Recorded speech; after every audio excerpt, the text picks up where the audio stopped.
Halo teman-teman yang terkasih, apa kabar? Kita berjumpa hari ini di KBM hari Kamis tanggal 17 September 2020. Kita melanjutkan pembelajaran kita mata kuliah Kitab Suci Perjanjian Lama. Teman-teman, kemarin saya sudah mengupload materi pembelajaran atau minggu yang lalu bersama dengan 3 orang pemateri atau pempresentasi, itu Gregorius Fernandes, Michael Octavianus, dan Nikolaus RST Putra. Dan hari ini bersama dengan materi pembelajaran juga saya sertakan beberapa teman yang akan presentasi, yakni Paulus Tegar Setiadi, Petrus Bagul, dan Pius Gusnius. Mereka akan mempresentasikan 1 Samuel, 2 Samuel, dan 1 Raja-Raja. Silakan sekali lagi untuk disimak, untuk dipahami, dimengerti. Jika ada sesuatu yang ingin ditanyakan, langsung bertanya di kolom komentar, entah itu materi saya ataupun presentasi dari teman-teman kalian. Yang menarik bahwa minggu yang lalu ada beberapa teman-teman yang sudah berusaha untuk mendalami dengan bertanya. Maka saya melihat kembali mulai dari kitab Rut ya. Rut dulu. Presentasi dari Nikolaus RST Putra ya, kitab Rut. Kemarin saya lihat sudah cukup banyak yang memberi tanggapan. Ya, mudah-mudahan kalian juga tidak hanya sekedar menilai tapi juga benar-benar memahami. Tetapi ada kemarin pertanyaan dari teman yang ini. Petrus Jimmy bertanya peranan Naomi, lalu dijawab, terus ditanya lagi, dijawab lagi. Nah, ini yang saya harapkan teman-teman.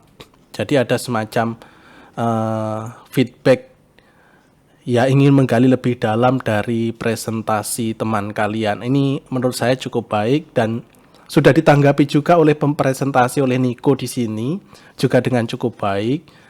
Saya kira ini menjawab pertanyaan ya. Kalau misalnya ada ketidakpuasan atau ada ketidakjelasan dari jawaban, silahkan bertanya ulang. Maka ini cukup baik dari presentasi dan pertanyaan ya, dan sekaligus jawaban yang ditulis di kolom komentar ini. Ini dari presentasi Niko.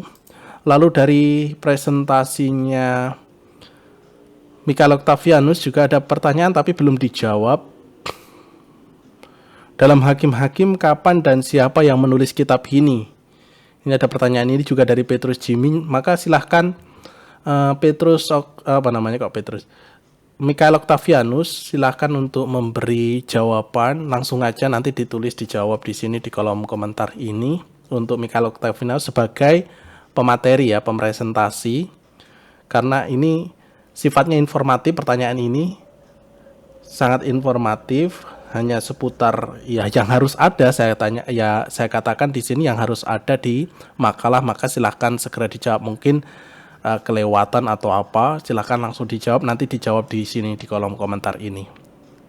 Maka masih ada 1 PR ya untuk Michael Octavianus untuk menjawab pertanyaan dari teman kalian. Lalu dari presentasi kitab Yosua,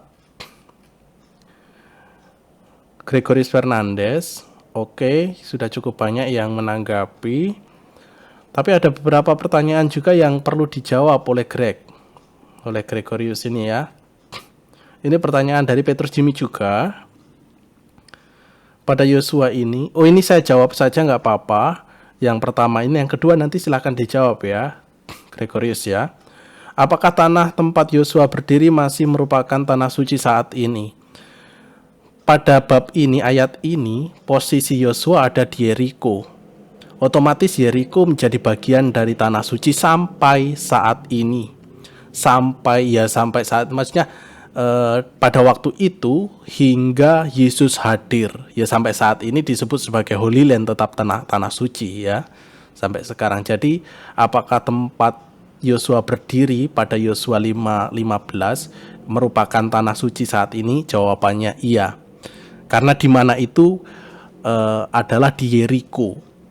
Kita tahu Yeriko itu salah satu tempat yang kemarin sudah saya singgung. Yesus dicobai di sana, 2 pencobaan Yesus itu di sana. Lalu yang kedua, kisah tentang, kalau kalian masih ingat, Zakeus, itu juga di Yeriko. Lalu mengapa ada 12 pembagian tanah suku Israel? Nah, ini tugas si Gregorius untuk menjawab pertanyaan dari Petrus Jimmy ya. Masih ada tugasmu untuk menjawabnya. Terus ada lagi kah pertanyaan? Mikael Octavianus bertanya, dalam Yosua 3:10, karena Tuhan akan mengusir orang Kanaan sebelum mereka tanpa kegagalan, mengapa beberapa dari mereka masih tetap ada bahkan pada zaman hakim-hakim? Silakan dijawab ya, untuk Greg menjawab pertanyaan ini dari Mikael Octavianus. Sekali lagi, feedback seperti ini menurut saya bagus untuk mendalami agar tidak lewat begitu saja, sehingga benar-benar apa yang disampaikan itu berguna untuk kita sebagai pegangan untuk kita mengenal tentang kitab suci ini. Itu saya kira teman-teman ya, sedikit mereview materi dan presentasi dari beberapa teman kalian yang saya upload seminggu yang lalu. Hari ini kita akan lanjut ke materi kita. Kita akan lanjut ke materi. Kemarin kita sudah sampai di sini. Kemarin kita membahas peta tentang dunia perjanjian lama pada umumnya yang disertakan dengan bangsa-bangsa yang ada di sekitar Israel. Lalu juga secara khusus tanah perjanjian itu sendiri atau tanah Kanaan. Kalian bisa memperjelas peta ini di kitab suci kalian di halaman yang terakhir. Dan hari ini kita akan lanjut ke bagian sini. Nah, sejarah umat perjanjian. Baik. Sejarah umat perjanjian, inilah subjudul yang akan kita bahas hari ini. Karya Allah dalam sejarah Israel dan tanggapan Israel terhadap karya Allah itu terbentang dalam sejarah yang dimulai sekitar abad ke-19 sebelum Masehi sampai kedatangan Yesus di dunia. Itu rentang kisah karya Allah dalam sejarah Israel ya. Dalam Israel, dan sejarah itu dapat dibagi menjadi beberapa tahap, terutama dalam dunia perjanjian lama. Inilah tahap-tahapnya. Nah, dari sini nanti teman-teman kita akan mulai masuk ke perkembangan kitab suci ke atas. Dari maksudnya materi-materi yang sebelumnya kita ya masih dihantar, pokoknya semua sifatnya pengantar sampai ke sini pun masih pengantar, tapi nanti sampai di sini kita sudah akan membahas perkembangan kitab suci karena seperti yang saya katakan beberapa waktu yang lalu, kitab suci kita tidak turun langsung jadi, tetapi bertahap. Kisah penulisannya juga bertahap, pengumpulannya bertahap. Jadi kita akan membahas tahapan-tahapan itu sendiri. Kisah pertama yang diceritakan secara lisan, yang diwariskan secara lisan itu apa? Kan gitu kan. Maka kita mulai dari periode-periode bapak-bapak bangsa. Nah, dari periode bapak bangsa ini nanti kita akan melihat perkembangan kitab sucinya. Jadi ada semacam 2 kolom.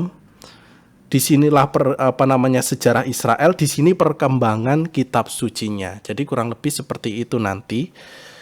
Nah, periode ini adalah awal sejarah bangsa Israel.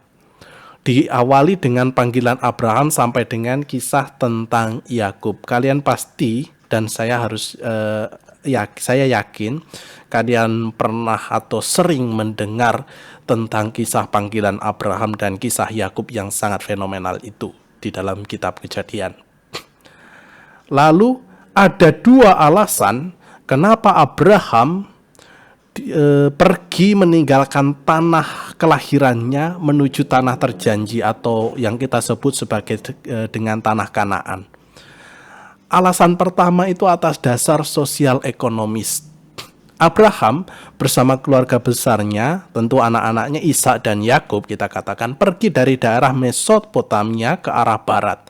Jadi teman-teman, kalau kita kembali ke peta terlebih dahulu ya ini ya. Diyakini Abraham kan dari Ur Kasdim di sini, dari Mesopotamia kita katakan Irak pada saat ini. Dari sini dia menuju ke barat, artinya ke sini, lalu disinilah Syria dan Kanaan. Kurang lebih perjalanannya ditempuh seperti itu. Sangat jauh karena pada waktu itu ditempuh hanya dengan berjalan kaki. Nah, salah satu alasan karena di Mesopotamia ada tempat asal Abraham pada waktu itu, penduduknya sudah terlalu padat. Kita nggak tahu konsep kepadatan penduduk pada waktu itu seperti apa. Apakah tentu berbeda dengan sekarang ini ya. Kalau sekarang padat ya pasti banyak begitu orang-orang yang berdiam di satu wilayah. Tapi zaman dulu seberapa sih padatnya kita tidak tahu. Tetapi inilah yang mendasari, salah satu alasan yang mendasari kenapa Abraham pada waktu itu pindah dari tempat asalnya ke tanah Kanaan. Lalu alasan yang kedua adalah ini, atas dasar religius. Ada suatu keyakinan dan pengakuannya sendiri bahwa kepergiannya ke Palestina direstui bahkan dikehendaki oleh Allah, dan ini diceritakan dalam Kejadian bab 12. Dan alasan ini yang mengemuka dan paling menonjol. Karena memang kepergiannya itu atas kehendak Allah sendiri, bukan atas keinginannya. Walaupun ada alasan sosial ekonomi tadi dikatakan seperti itu ya, hanya menambah pengetahuan dan pemahaman kita.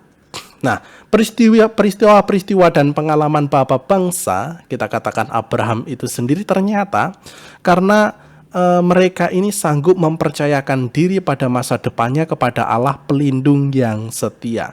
Dengan kata lain, Abraham menanggapi prakarsa Yahweh itu. Dari sini kita sudah mau ditekankan bahwa alasan religiusnya inilah yang sangat menonjol kenapa Abraham pergi meninggalkan tempat asalnya menuju tanah perjanjian.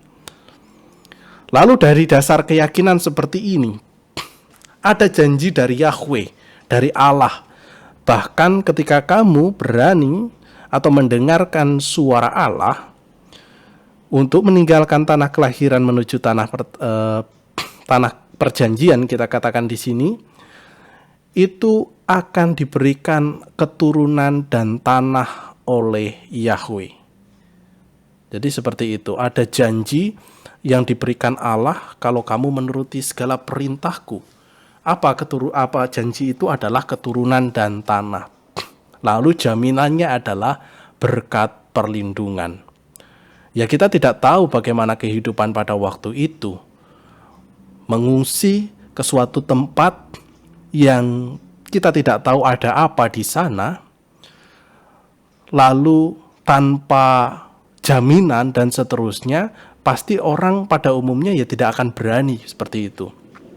Tetapi karena di situ dilindungi oleh Yahweh, diberikan jaminan bahwa kamu akan selamat dan di sana akan memperoleh keturunan dan tanah, maka disitulah Yahweh begitu yakin bahwa Allah-Nya akan menjaganya selalu, memberikan berkat kepadanya. Maka dia bersama dengan keluarga besarnya, bersama dengan budak atau hamba dan seluruh harta miliknya, kita katakan, karena kita kenal Abraham itu sebagai pemilik ternak yang sangat banyak, juga dibawa serta ke tanah perjanjian yang disebut dengan Palestina atau tanah Kanaan itu. Sehingga Allah diyakini sebagai Allah Abraham, Allah Ishak, dan Allah Yakub. Jadi di sini kanon Ibrani, Kitab Suci Perjanjian Lama, sudah meyakini bahwa dari ketepanggilan Abraham, Allah sudah mewahyukan diri, memperkenalkan diri sebagai Allah Abraham. Artinya Allah Abraham, Allah Ishak, Allah Yakub, ya Allah yang nantinya yang menjadi perlindungan, penjamin kehidupan bagi Abraham, Ishak, Yakub beserta dengan segala keturunannya. Kita tahu Abraham adalah bapa bangsa sekaligus bapa kaum beriman. Bahwa di sini dalam penekanannya adalah Ishak dan Yakub itu dipandang dari kacamata orang-orang Yahudi pada waktu itu. Karena tetangga kita, saudara-saudari kita umat Muslim, lalu nanti melihat Abraham punya anak juga bernama Ismail kita katakan. Tetapi dalam kanon Ibrani atau kitab suci perjanjian lama, Ismail ya hanya disinggung, setelah itu tidak diceritakan bagaimana kisahnya. Nah dari situ kita mau melihat ya Allah yang disembah oleh orang-orang Yahudi, oleh orang-orang Israel, ya Allah Abraham, Allah Isa, Allah Yakub, Allah yang berfirman, Allah yang mendampingi, menyertai, memberkati Abraham, Ishak dan Yakub beserta dengan keturunannya. Nah periode bapak-bapak bangsa ini berakhir di Mesir. Kalian ingat pada waktu itu Yakub dan keluarga besarnya menetap di sana karena seorang anaknya berhasil mencapai kedudukan tinggi di negeri itu. Meski kalau kita baca kisahnya, sebenarnya kisahnya gimana kita katakan ya, bukan ya Yusuf anak Yakub itu bukan karena merantau begitu saja kalau kita katakan dari situ. Ternyata dulu kan dari kisah yang tidak terduga, bahkan karena Yusuf merupakan anak kesayangan Yakub, lalu saudara-saudaranya merasa iri, dengki dengan anak yang satu ini. Ya udah, bagaimana caranya kalau anak ini kita singkirkan? Nah, bahwa pada waktu itu mereka tidak terpikir bahwa dengan menyingkirkan anak yang satu itu, Yusuf itu, masa depan mereka ada di situ.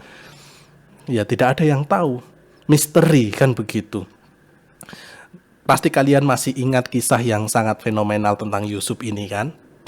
Bagaimana dia diusir atau dijual oleh orang-orang Mesir, baru di sana dijadikan budak tawanan, dan akhirnya di sana dia justru menjadi penafsir mimpi, lalu sukses kita katakan menjadi orang kepercayaan orang Mesir pada waktu itu, bahkan menjabat sebagai gubernur. Dan disinilah periode bapak-bapak bangsa kita katakan berakhir ketika Yakub beserta dengan anak-anaknya, seluruh keluarganya mulai mengungsi ke Mesir. Nah, dari sini teman-teman kita mulai masuk pada perkembangan kitab sucinya. Dari kisah mulai dari bapak-bapak bangsa tadi, bapak-bapak mulai berakhir ketika mereka mengungsi ke Mesir. Kita lihat sekarang bagaimana perkembangan kitab sucinya pada saat itu atau pada tahun itu. Kisah hidup mengenai Abraham dan keluarganya, Ishak dan Yakub menjadi cerita relevan yang turun-temurun. Cerita mengenai Abraham dan Ishak berpusat pada wilayah Kanaan Selatan. Dan cerita mengenai Yakub berpusat pada wilayah Kanaan Tengah, Sikem dan Betel. Jadi kalau kalian lihat peta, silahkan nanti dilihat di mana Sikem, di mana Betel, kan begitu kan. Lalu Kanaan Selatan itu di daerah mana? Kalian bisa langsung mengira-ngira, oh kurang lebih disinilah kisah-kisah itu. Nah, cerita-cerita itu apa yang muncul atau apa yang sudah diceritakan secara lisan oleh bangsa ini? Yang pertama, cerita yang menanamkan rasa bangga atas nenek moyang, kecantikan para ibu bangsa, misalnya Sarah dan Ribka yang tertuang dalam Kejadian 12 dan Kejadian 26. Silakan dilihat. Lalu kepandaian Yakub, kecerdikan Yakub, Kejadian 25, mungkin ini kisah ini tentang Yakub dan Esau pada waktu itu. Ini sudah menjadi cerita yang berkembang pada waktu itu, cerita yang diulang berkali-kali kepada generasi-generasi berikutnya, sehingga mereka sangat bangga memiliki ya nenek moyang seperti Abraham, Ishak, Yakub, lalu Sarah, Ribka, dan seterusnya. Kisah-kisah itu mereka bangga, sehingga kisah itulah yang diteruskan, diwariskan untuk diceritakan ulang kepada anak cucu mereka. Lalu yang kedua itu cerita penting tentang kehidupan sehari-hari. Misalnya kisah tentang perjanjian dengan penduduk Kanaan, tentang hak milik atas sumur. Kenapa? Karena sekali lagi kan seperti ini, Abraham, Ishak, Yakub itu kita katakan pendatang. Pendatang, sementara di Kanaan sudah ada kita katakan orang yang menempati tempat itu. Maka terjadi semacam perjanjian dengan penduduk setempat, kita katakan tentang hak milik, salah satunya tentang hak milik atas sumur. Silahkan nanti dibaca Kejadian bab 21 lengkapnya seperti apa kisah tentang sumur. Lalu cerita tentang hubungan nenek moyang dengan Yahweh, tentang janji-janji Yahweh yang tertuang dalam Kejadian bab 12. Jadi kisah ini, kisah bab 12, Kejadian bab 12 ini dianggap kisah real, kisah nyata kita katakan ya, yang benar-benar dialami oleh Israel dengan Yahweh Allahnya. Kenapa saya katakan bermula dari Kejadian bab 12? Karena kitab Kejadian, saya nggak tahu apakah kemarin disinggung ya oleh pemerpresentasi bagian kitab Kejadian. Bab 1 sampai bab 11, kita katakan Kejadian bab 1 sampai bab 11, silahkan dibuka ya teman-teman ya. Silahkan dibuka terlebih dahulu Kejadian bab 1 sampai Kejadian bab 11. Bab 1 ya, bukan ayat, bab 1 sampai 11. Jadi dari kisah penciptaan sampai Menara Babel. Itu adalah kisah kita katakan refleksi ketika Israel dibuang di tanah pembuangan. Jadi itu semacam refleksi. Refleksi itu ya kita katakan apakah itu benar-benar terjadi atau tidak, ya itu masih banyak sekali diperdebatkan untuk ahli-ahli sejarah kitab suci kita katakan, yaitu banyak beberapa yang berpendapat itu cerita, kita katakan itu hasil karangan, itu cerita-cerita rakyat yang beredar di situ dan seterusnya.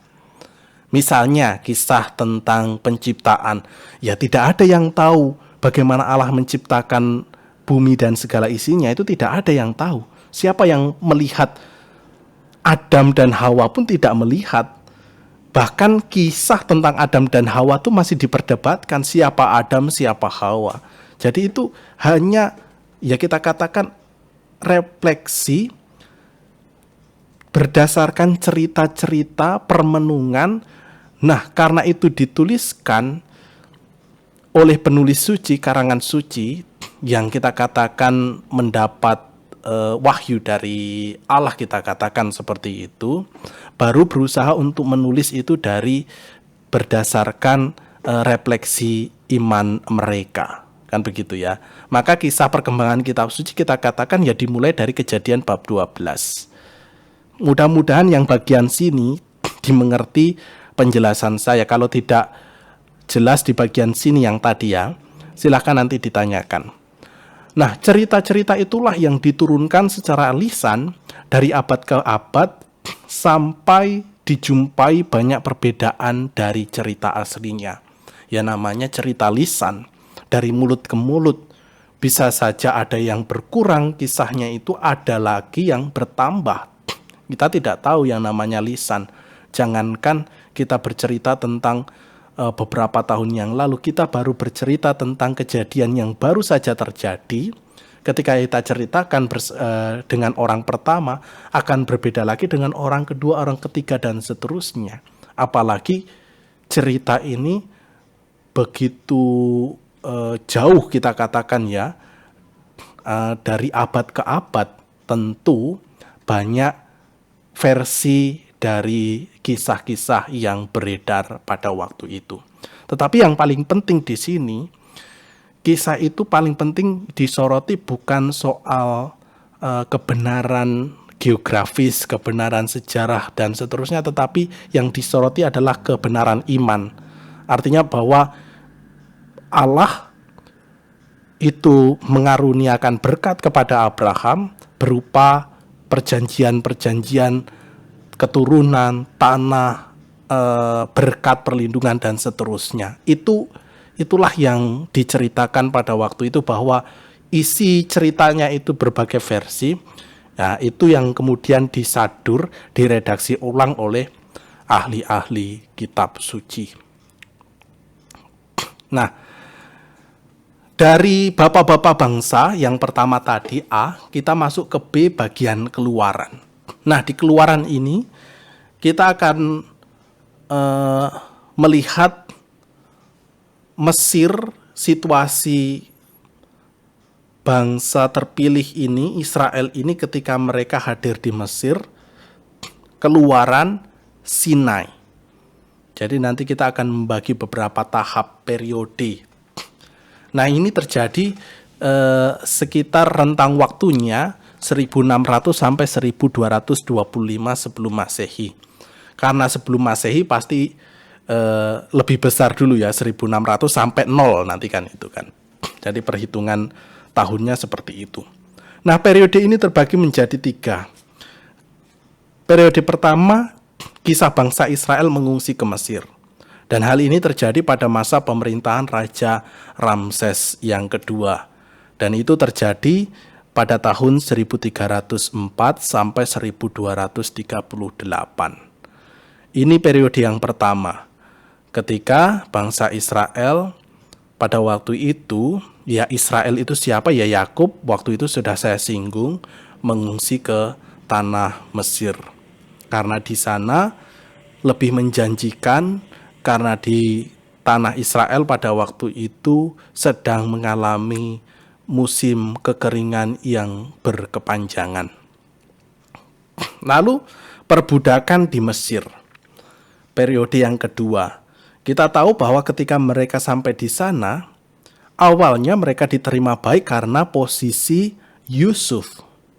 Ya kan? Karena Yusuf pada waktu itu memegang peranan penting atau menjadi gubernur, sehingga mereka hidupnya cukup baik. Tetapi lama-kelamaan nasib mereka semakin berubah. Di sana justru menjadi budak. Dan nasib mereka semakin buruk, dan itu dikisahkan dalam Keluaran bab 1. Silakan dibaca. Sehingga mereka mulai putus harapan. Sehingga Abraham, Ishak dan Yakub pun berseru kepada Allah. Ya, di sini disimbolkan pasti Yakub di sini yang mewakili, kita katakan ya, mewakili seruan dari umatnya yang menderita pada waktu itu, dan itu disampaikan pada kitab Keluaran bab 2. Nah, ya sama saja ketika seperti ini. Orang-orang Mesir ya mungkin mereka merasa ya mereka ini pendatang, kenapa hidup mereka nyaman dan enak dan seterusnya.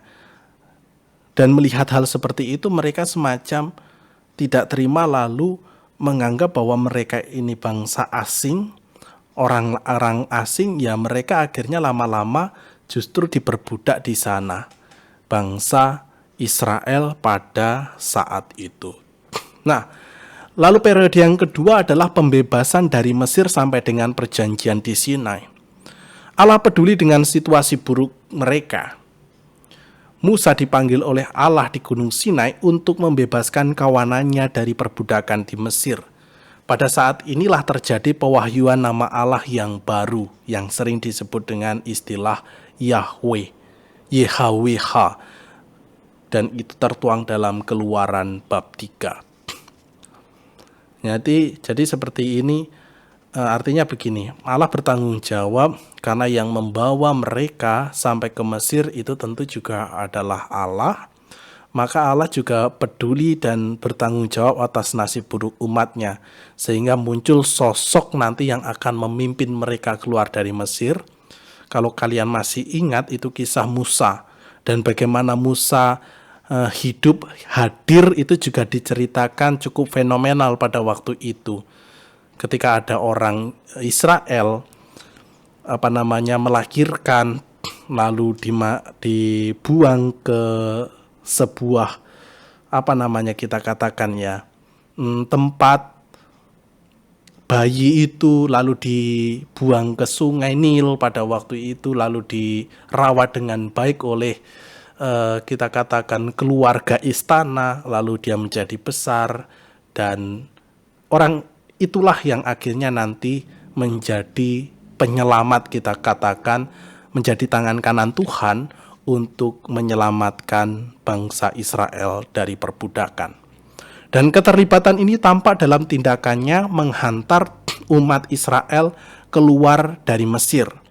Dan sejak saat itu Israel menyebut Allah dengan sebutan Yahweh yang telah membebaskan kita dari Mesir.